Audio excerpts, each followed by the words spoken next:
নবী করিম সাল্লাল্লাহু আলাইহি ওয়াসাল্লাম বলেছেন, সিয়ামু ইয়াউমি আরাফা আহতাসিবু আলাল্লাহি আন ইউকাফিরা সানাতাল্লাতী ক্বাবলাহু ওয়াল্লাতী বা'দাহু। অর্থাৎ আরাফাত দিনের রোজা যদি কেউ রাখেন তাহলে আল্লাহ তাআলার প্রতি আমার আশা হলো যে এর বিনিময়ে আল্লাহ তাআলা তাকে 1 বছর পূর্বের এবং 1 বছর পরের গুনাহ মাফ করে দিবেন। অতএব আরাফাতের রোজা রাখার চেষ্টা আমাদের করা উচিত। খুবই ফজিলতপূর্ণ একটি আমল। অন্য আরেকটি রোজা বা আরেকটি আমল পাওয়া যায় না যে আমলে আসলে 1 বছর পূর্বের তো বটে, 1 বছর অগ্রিম গুনাহ আল্লাহ তাআলা মাফ করবেন। এবং কবিরা গুনাহগুলো থেকে অবশ্য তওবা করে মাপ চাইতে হবে, বান্দার হক আদায় করে মাপ চাইতে হবে। আর সগীরা গুনাহ আল্লাহ তাআলা এই সমস্ত আমলের মাধ্যমে মাফ করে দেবেন ইনশাআল্লাহ তাআলা। অতএব আরাফাতের রোজা রাখা আমাদের প্রত্যেকটা মানুষের চেষ্টা করা দরকার। তবে আরাফাতের রোজা আমরা 9 তারিখ, জিলহজের 9 তারিখে রাখবো, নাকি হাজিরা যেদিন আরাফাতে অবস্থান করেন সেদিন রাখবো, সেদিন আমাদের 8 তারিখ হলেও?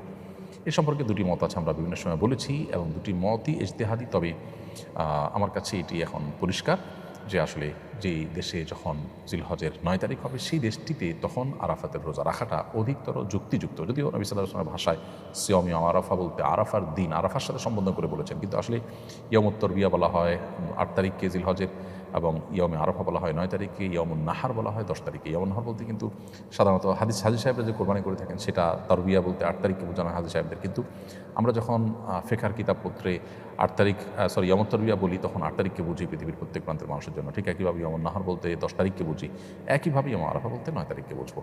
তো এর বিপরীতে যে মতটি আছে যে হাজি সাহেবদের সাথে আরাফাতে অবস্থানের সাথে মিল রেখে রাখাটাই উদ্দেশ্য, যেহেতু নামকরণ করা হচ্ছে ওটা দিয়ে 9 তারিখ না বলে, তো এই মতটিকে যারা অগ্রগণ্য বলেছেন সেটিকে উড়িয়ে দেওয়া যায় না। এগুলো ফোকাহে কেরামের গবেষণা, হাদিসে যেহেতু আলাদা স্পষ্ট করে মানে এরকম বিষয়কে খোলাসা করে দেওয়া হয়নি, অতএব সম্ভাবনা দুইটারই রয়েছে।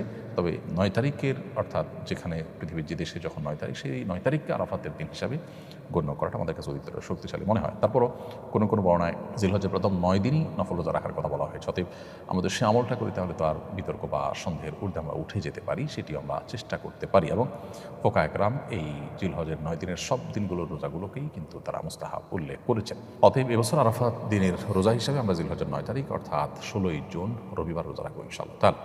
আর যদি কেউ তার আগের দিনগুলো সাথে মিলিয়ে রাখেন সেটা আরও ভালো, আরও প্রশংসনীয়। বরং সবগুলো দিন অর্থাৎ প্রথম 9 দিনই রোজা রাখাটা মুস্তাহাব। খুব শীঘ্রই হজের মূল কার্যক্রম শুরু হচ্ছে।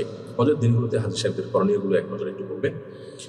8 তারিখে কিংবা 7 তারিখ সন্ধ্যায় মক্কা থেকে এহরামের কাপড় পরে, এহরামের কাপড় পরার আগে যথারীতি গোসল করে ফ্রেশ হয়ে এহরামের কাপড় পরে আমরা বাসে চড়ে মিনায় চলে যাবো। হাজী সাহেবগণ সবাইকে বাসে করে মিনায় নিয়ে যাওয়া হবে। মিনায় যখন আমাদেরকে নিয়ে যাওয়া হবে সেখানে 5 ওয়াক্ত নামাজ জামাতের সাথে আমরা মিনার তাঁবুতে পড়বো, আদায় করবো, এবং পুরো সময় জুড়ে আমরা আল্লাহ স্মরণ করবো, আরাফাতের প্রস্তুতি নিব, এবং পুরো দিন সেখানে আমরা অবস্থান করবো। এর বাইরে বিশেষ কোনো আমল সেখানে নেই। এবং 8 তারিখ রাতে কোনো কোনো এজেন্সি বাসে করে আমাদেরকে নিয়ে যাবে আরাফাতে। সেক্ষেত্রে 5 ওয়াক্ত নামাজ মিনা যদি পড়া নাও হয় কোনো অসুবিধা নেই, 5 ওয়াক্ত নামাজ পড়াটা সুন্নাহ, 1 ওয়াক্ত কম পড়া হলেও জায়েজ আছে। আমরা রাতে চলে যেতে পারবো মিনা এই আরাফাতে। আর যদি কেউ সকালে নেয় কোনো এজেন্সি তাহলে সকালে যাবে, কোনো অসুবিধা নেই। সকালে দেরি হলে কোনো সমস্যা নেই, তবে ফজর করে যাওয়াটা সুন্নাহ। 9 তারিখ সকালবেলা যাওয়াটা হলো সুন্নাহ আরাফাতে। আরাফাতে যাওয়ার পর আমরা সেখানে রেস্ট করবো, খাওয়া দাওয়া করবো, সকাল নামাজ আদায় করে এরপর দীর্ঘ সময় ধরে একেবারে সূর্য ডোবা পর্যন্ত আমরা দোয়া এবং মুনাজাতে মশগুল থাকবো। খুতবা শুনতে পারলে খুতবা শ্রবণ করবো, জোর পরে খুতবা হবে, এরপর আমরা দোয়া মশগুল থাকবো সন্ধ্যা পর্যন্ত। সন্ধ্যার পর আমরা মুজদালিফায় চলে যাবো মাগরিব নামাজ পড়ে। মুজদালিফায় গিয়ে মাগরিব এশা একসাথে করবো, পড়ে মুজদালিফায় আমরা রাত্রি যাপন করবো ইনশাআল্লাহ তাআলা। এবং মুজদালিফা রাত্রি যাপন করে ঈদের দিন সকালে অর্থাৎ 10 তারিখ ভোরে আমরা চলে যাবো মিনার উদ্দেশ্যে। মিনা বলতে জামালাতের উদ্দেশ্যে। জামালাতে গিয়ে বড় জামালায় পাথর মেরে তারপর আমরা কোরবানি করবো। কোরবানি করে মাথার চুল আমরা চাচবো। চাচার পর আমরা এখন কাপড় খুলে ফেলতে পারবো। এই পুরো সময় আমাদের তালবিয়া চলবে, জামালাত পাথর আগ পর্যন্ত লবাইক আল্লাহু আকবার চলতে থাকবে। সেই সাথে তাকবীর তাশরিক 9 তারিখে সকাল থেকে চলতে থাকবে। আল্লাহু আকবার, আল্লাহু আকবার, লা ইলাহা ইল্লাল্লাহ, আল্লাহু আকবার, আল্লাহু আকবার, আলহামদুলিল্লাহ। এরপর আমরা হজের যে তওয়াফ আছে মক্কা এসে সেই তওয়াফ করবো। আসলে যদি ক্লান্তি অনুভব হয় নিজেরা যদি হোটেলে বা অন্য কোথাও অবস্থান করি, আর এই তওয়াফটা একদিন বা দুদিন পরেও করি, কোনো অসুবিধা নেই। হজের তওয়াফ এটা এহরামরত অবস্থায় করা জরুরি না। যদি আপনার কোরবানি হয়ে থাকে তাহলে এহরামের কাপড় আপনি খুলে ফেলতে পারেন চুল চাচার পর।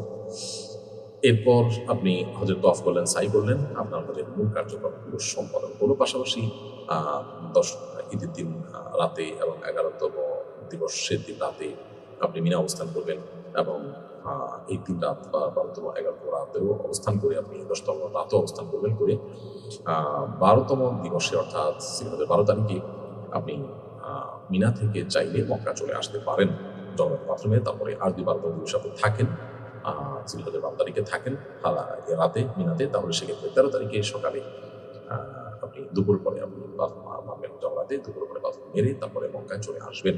এ হলো টোটাল হজের দিনগুলোর কার্যক্রম। তার চাইলে কেউ 12 তারিখে চলে আসতে পারে, আর যদি 12 তারিখে কেউ থাকেন রাতে সেখানে, তাহলে 13 তারিখে বাতিল করে তাকে মক্কায় আসতে হবে। রোকসানা আক্তার, আপনি আমাদের ইউটিউব চ্যানেলে প্রশ্ন করেছেন, আমি কয়েকদিন যাবৎ পবিত্র অপবিত্র নিয়ে ওয়াসওয়াসায় ভুগছি। বেশিরভাগ সময় পেশাবের ক্ষেত্রে নামাজ আদায় হয়েছে বা হবে কি না তা নিয়ে সন্দেহ হয়। এই সন্দেহের জন্য এই সন্দেহ নিয়ে নামাজ পড়লে তা আদায় হবে। বোন রোকসানা, অমূলক সন্দেহকে প্রশ্রয় দেওয়া ইসলাম নিষিদ্ধ। নবী করিম সাল্লাল্লাহু আলাইহি সাল্লাম বলেছেন, দামা ইউরিবুকা ইলা মা লা ইউরিবু, তোমার যেটা সন্দেহ সেটাকে সন্দেহহীনতার দিকে তুমি নিয়ে যাও। তবে এই ওয়াসওয়াসার রোগ এটা অনেক সময় শয়তানি থেকে হয়ে থাকে, অনেক সময় ব্ল্যাক ম্যাজিকের কারণে হয়ে থাকে, নানা রকমের সমস্যার কারণে হয়ে থাকে। তো এই যে ওয়াসওয়াসার রোগ, এই ওয়াসওয়াসার রোগ থেকে আত্মরক্ষার জন্য আমাদেরকে রুকিয়া বা আপনার শরীর ঝাড়ফুঁকে শরণাপন্ন হতে হবে। এর পাশাপাশি ওয়াসওয়াসাকে প্রশ্রয় দেওয়া যে কোনো সুযোগ নেই ইসলামে, সেটা আমাদের মাথায় রাখতে হবে। একটি মূলনীতি আছে ইসলামী শরিয়া, সেটা হলো যে আল ইয়াকিনু লা ইয়াজুলু বিশ-শাক।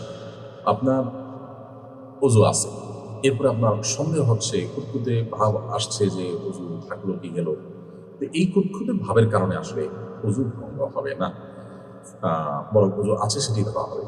আপনার খুঁতখুঁতে ভাব নিশ্চিত কোনো বিষয়ের সাথে টেক্কা দিতে পারে না। আপনার মধ্যে যদি একটা বিষয় আপনি জানেন শিওর যে আপনার পেশাব বের হয়নি, এটা আপনি একসময় নিশ্চিত হচ্ছেন, মানে ওয়াসওয়াসা শুরু হওয়ার আগ মুহূর্তে, এরপর হঠাৎ করে ওয়াসওয়াসা আসবে। এই ওয়াসওয়াসা আসছে যে এই ওয়াসওয়াসাটা এটা যদি চূড়ান্তভাবে প্রমাণিত না হয়, প্রাসঙ্গিক ওয়াসওয়াসা হয়, আপনি দেখেন, কিন্তু এটার কারণে আপনার ওই পবিত্রতাটা নষ্ট হয়ে যাবে না। একজন মানুষ উজু করেছে নিশ্চিত, এখন উজু গেছে কি যায়নি এটা নিয়ে তার সন্দেহ হচ্ছে, এই সন্দেহের কারণে উজু গিয়েছে আমাদের বলা যাবে না, বরং উজু আছে সেটা ধরে রাখা হবে। কারণ নিশ্চিতটা এই খুঁতখুঁতে বা ওয়াসওয়াসা দ্বারা দূরীভূত হবে না। আরেকজন উজু করেননি নিশ্চিত বা উজু ভঙ্গ হয়েছে এটা তিনি নিশ্চিত জানেন, এর মধ্যে উজু করছেন কিনা তার সন্দেহ হচ্ছে, তাহলে সন্দেহ যদি হয় শুধুমাত্র, তাহলে নিশ্চিত ছিল উজু ভঙ্গ হওয়াটা, উজু ভঙ্গটা চূড়ান্ত দেওয়া হবে। এই জন্য ওয়াসওয়াসাকে আসলে খুব বেশি আমল নেওয়ার সুযোগ নেই। আপনি রুকিয়া সাপোর্ট গ্রুপ আছে সোশ্যাল মিডিয়াগুলোতে, সেখানে ওয়াসওয়াসার রুকিয়া লিখে আপনি সার্চ দিতে পারেন, ইউটিউবে আছে সে সমস্ত রুকিয়ার অ্যাপগুলো নামাতে পারেন বা ভিডিওগুলো শুনতে পারেন। ইনশাআল্লাহ আশা করা যায় আপনি ওয়াসওয়াসা থেকে রক্ষা পাবেন। সেই সাথে আপনি কোনো সাইকিয়াট্রিস্টও দেখাতে পারেন। কাজী আশরাফুল ইসলাম, আপনি আমাদের ইউটিউব চ্যানেলে প্রশ্ন করেছেন, আমার বাসার সামনে আমার বাবার দাদার কবর রয়েছে। আমার বাবার ইচ্ছা সেখানে তাকে কবর দেওয়া, কিন্তু জায়গাটা একেবারে ঘরে বারান্দার কাছে, আমার করণীয়। প্রথম কথা হলো যে এক জায়গায় কিছু কবর আছে, সেখানে আরেকটা কবর তো দেওয়াই যেতে পারে।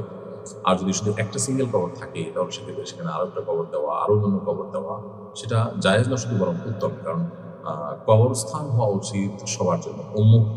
বিশেষ করে পারিবারিক কবরস্থানের যে ধারণা আমাদের সমাজে রয়েছে, এটি অনেক সময় অহংকার থেকে হয়ে থাকে। সেটি হলে আমাদের এখান থেকে সরে আসতে হবে, এবং এটি উচিত হবে না যে আমাদের পরিবার কবরস্থান এটি আমাদের 4 জন মানুষ এখানে সুসাহিত হবো বা অমুক ব্যক্তির কবর এখানে কেউ সাথে থাকবে না, এরকম করা উচিত নয়। নবী করিম সাল্লাল্লাহু আলাইহি ওয়াসাল্লামের কবর, আম্বিয়া আলাইহিস সালাম, তাদের কথা ভিন্ন। সাধারণত এভাবে নিজেদের কবরকে আলাদা করা জন্য মানুষের কবরস্থান থেকে, এটা অহংকার বশত সাধারণত হয়ে থাকে, এটা অনুচিত কাজ। আর এমনিতে যেটা আপনি বললেন যে আপনার বাপের দাদার কবর আছে, সেখানে আপনার বাবাও উৎসাহিত হতে চান, যদি সেরকম হয় তো অবশ্যই জায়েজ আছে, করতে পারেন। আর আপনার ঘরের বারান্দার কাছাকাছি হওয়ার কারণে আপনি হয়তো অস্বস্তিতে বুঝছেন যে এতে আপনার ক্ষতি হতে পারে কিনা, এটা একেবারেই আমাদের ধারণা মাত্র, ক্ষতির কোনো কারণ নেই। কবরস্থান পাশে থাকলে মানুষ মরে যায় না বা ক্ষতিগ্রস্ত হয় না, বরং আপনি নিয়মিত আপনার বাবার কবর জিয়ারত করতে পারবেন, বাবার কবর সালাম পেশ করতে পারবেন, সৌভাগ্যের বিষয়। বিধায় এ ব্যাপারে আপনার হেজিটেশনটা দূর করে ফেলা উচিত। অপুর আসেল, আপনারা লিখেছেন, একজন নিয়ত করলো প্রতিদিন কিছু হলেও দান করবে, কিন্তু সময়ের অভাবে প্রতিদিন দান করতে পারছে না। এখন সে যদি সপ্তাহান্তে, পক্ষান্তে কিংবা মাসিক হিসেবে প্রতিদিন দানের সমপরিমাণ সম্পদ বা অর্থ কোনো এতিমখানায় কিংবা কোনো ট্রাস্টে দান করে, এদিকে তার নিয়ত ফলপ্রসূ হবে। প্রথমত, প্রতিদিন দান করার যিনি নিয়ত করেছেন, তিনি প্রতিদিন দান করলে তার নিয়তটা রক্ষা করলে ভালো। যদি করতে না পারেন, এর কারণে তিনি গুনাহগার হবেন না। কারণ নিয়ত রক্ষা করতে না পারলে মানুষ গুনাহগার হয় না। বিশেষ করে অপরাধতার কারণে যখন আপনি এটা পারলেন না, এর কারণে আপনার কোনো গুনাহ হবে না। অতএব আপনি